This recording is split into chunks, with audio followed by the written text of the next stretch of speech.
Tell me concept of Aircel. Yeah, concept of the Aircel was very simple.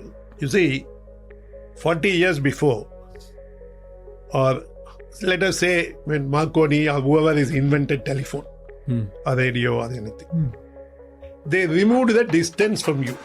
Whether I am talking to you in front of you, I talk from America to you, the telephone removed the distance between you and me. Yeah. What the mobile phone did, you can be traveling in a plane and I can be cycling, sitting in a car with 100 kilometer speed, and it allowed us to communicate. Yeah. The intention of starting Aircel was to make, at that time, there was no Skype, there was no WhatsApp and everything. See, you need to think like the Bhagavad Gita. See, for example, you want to understand Bhagavad Gita, you need to think like Arjuna's state of mind. Okay. A person who suffers under the sun only can appreciate air conditioning. A person who is thirsty will appreciate water. A person who is hungry will appreciate the food. Yeah. So to understand Bhagavad Gita, you need Arjuna's state of mind. To understand 25 years before telecom, you need to have that state of mind. So I decided that people should call all over India, one price, one country, one car. And we should make absolutely free in the night because the switches were free. I implemented it.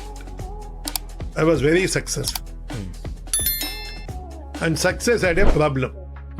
The politicians intervened and I lost my company. So you lost, how much money did you make out of Aircel? I just made a paltry sum of 3,400 crore. If I would have sold it to AT&T, I got 8 billion. Why didn't you sell it? I can't. Why? Because India is not like this. Today, no one can pressurize you. But earlier it was like that? Absolutely. So there was pressure that you should sell the company. To a particular person. Who did you sell to? I sent it to Malaysia, Anantakrishnan. Okay. And finally, he couldn't run.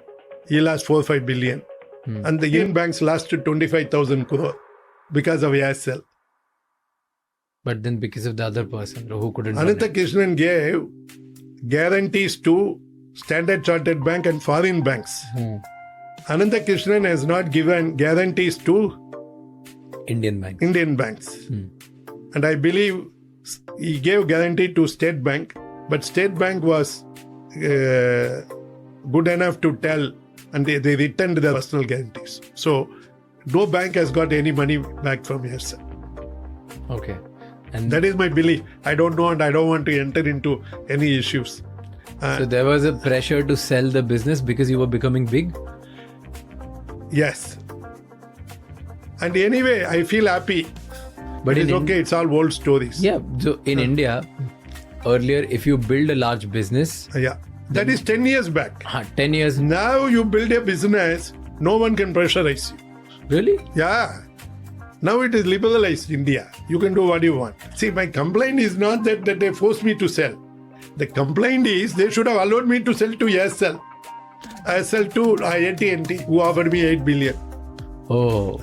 So you were not allowed to sue anyone you wanted. The person I want. In Aircel, you had competitors like Sunil Mittal of Airtel, Mukesh Ambani of Jio. Mr. Mukesh Ambani was not even in that business at that time. And Mukesh Ambani was not your competitor. Mr. Mukesh Ambani, in fact, he is a good friend. I met him. In fact, Venkatramanan, the previous finance secretary, introduced him. That time, there were no private planes under.